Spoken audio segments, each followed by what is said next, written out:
2020년 4월 20일 새벽 설교 말씀입니다.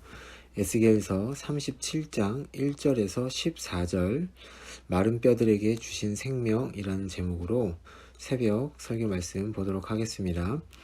오늘 에스겔에게 네 번째 환상을 하나님께서 주십니다.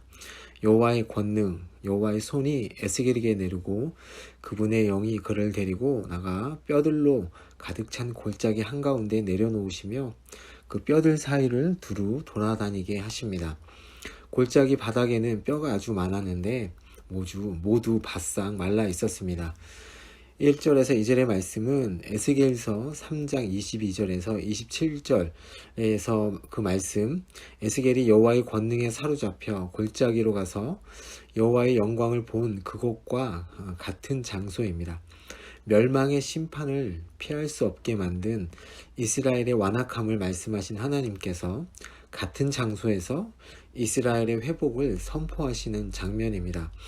에스겔이 골짜기의 마른 뼈들을 살펴보게 하신 후 여호와께서 이 뼈들이 능히 살 수 있겠느냐 하고 물으시자 에스겔은 주 여호와여 주께서 아시나이다 하고 대답합니다.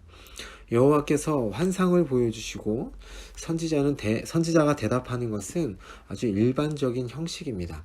그런데 여기서는 여호와께서 에스겔이 본 곳에 관해 묻지 않으시고 골짜기에 널린 뼈들이 다시 살아날 수 있는지에 관해 에스겔에게 그의 개인적인 견해를 물어보십니다.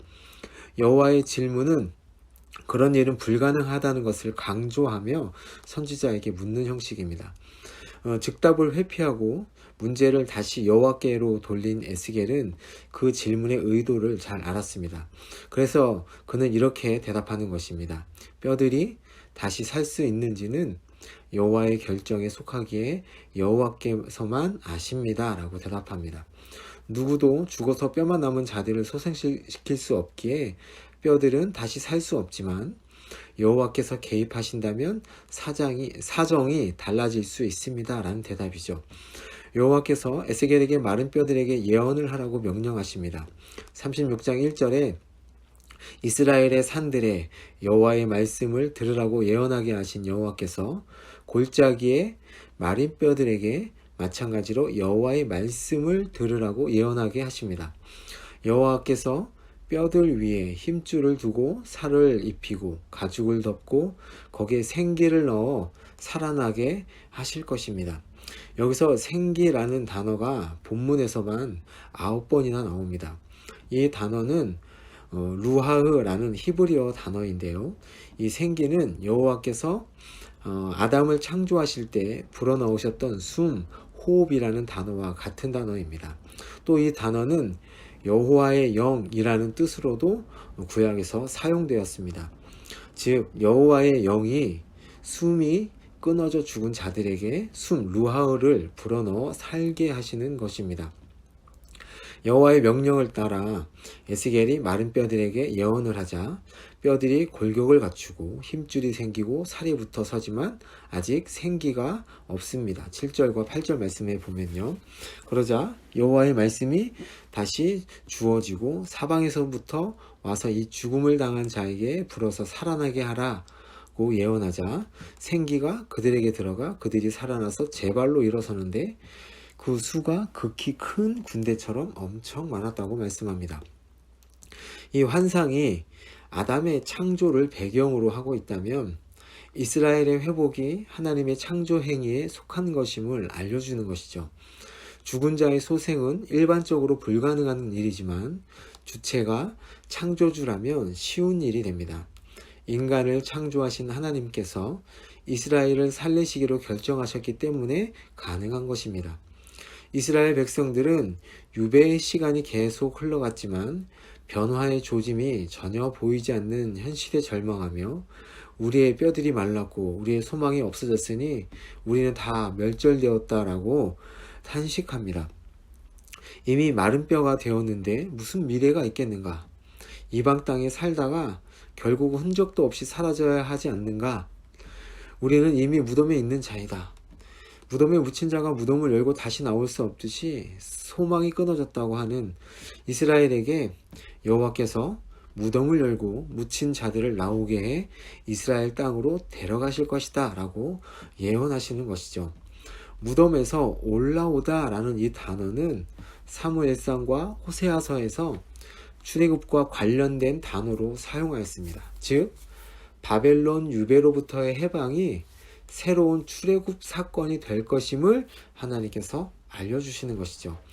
여호와께서 이들을 이렇게 구원하시는 이유는 구체적으로 설명하시지 않으시지만 토요일 말씀에서도 보았고 오늘 말씀에서도 13절 14절에 보면 여호와께서 이스라엘 백성을 뭐라고 표현하시냐면 내 백성들아 라고 말씀하십니다. 내 백성들아.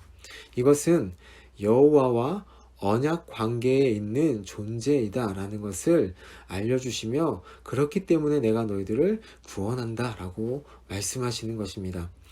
마른 뼈 환상을 통해서 이스라엘이 살아나듯이 오늘 우리가 구원을 받는 것도 하나님의 개입하심이 없으면 안 되는 하나님의 창조 역사입니다.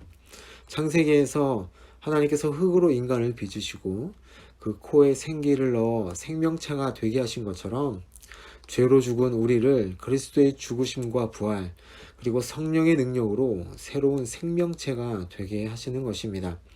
우리는 세상의 사람들과 같이 죽은 시체들이 아니라 생명을 가진 새로운 피조물인 것을 우리가 기억하기를 원합니다. 마른 뼈였던 이스라엘이 심히 큰 군대가 됩니다. 허약하여 주변 나라들의 먹잇감 되었던 이스라엘이 이제 강한 나라로 거듭나는 것입니다. 그들이 강해서가 아니라 이들을 창조하시고 이들과 함께 계신 여호와께서 강하시기 때문입니다.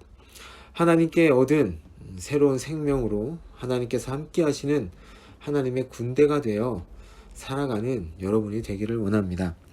어제 담임 목사님의 말씀을 들으면서 제게도 많은 은혜가 되었습니다.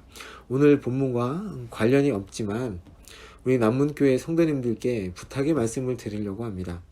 하나님께서 저희에게 큰 두 계명을 주셨죠. 하나는 하나님 사랑이고 하나는 이웃 사랑입니다. 하나님께서 내 이웃을 사랑하라 하셨을 때 그 이웃은 누구보다도 먼저 우리 남문교회 안에 있는 성도들이라 생각합니다. 목사님께서 코로나로 어려운 이웃들을 돕는 사람들을 소개하셨을 때 저도 그 이웃 사랑을 우리도 한번 실천하면 어떤가 하는 생각이 많이 들었습니다.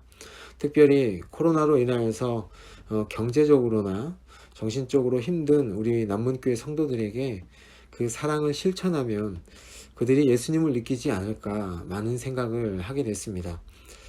우리 남문교회 성도들에게 혹은 다른 사람들에게 우리가 할 수 있는 그 일을 하면 그들이 예수님을 만나지 않을까 하는 감동이 있었던 것이죠. 우리 교회 모두가 누군가에게 기도의 응답이 되는 사랑의 공동체가 되기를 원합니다. 실천할 수 있는 방법들을 몇 가지 제가 소개하려고 하는데요.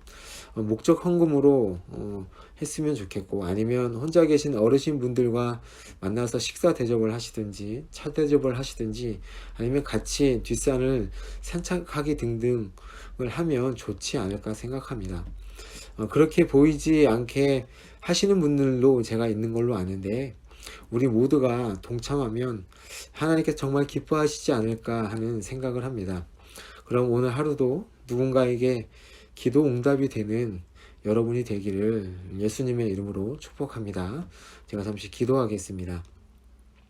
하나님 아버지, 마른 뼈와 같이 소망이 없고 모든 생명이 끊어진 저희를 하나님의 말씀으로 능력으로 구원하여 주셔서 새 생명을 주시니 감사합니다.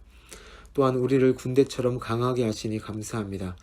우리가 강한 것이 아니라 우리를 창조하신 하나님이 강하신 것임을 알고 여호와 하나님을 의지하며 살게 하여 주옵소서. 우리의 생각과 체험으로는 가능하지 못할 것 같은 일들도 말씀으로 이루시는 하나님을 바라보며 살아가게 하여 주옵소서. 또한 우리의 이웃인 옆 지체의 어려움을 같이 나누고 힘든 일을 도와주며 이웃 사랑을 실천하는 하루가 또한 한 주가 한 평생이 우리의 삶이 그렇게 되기를 원합니다.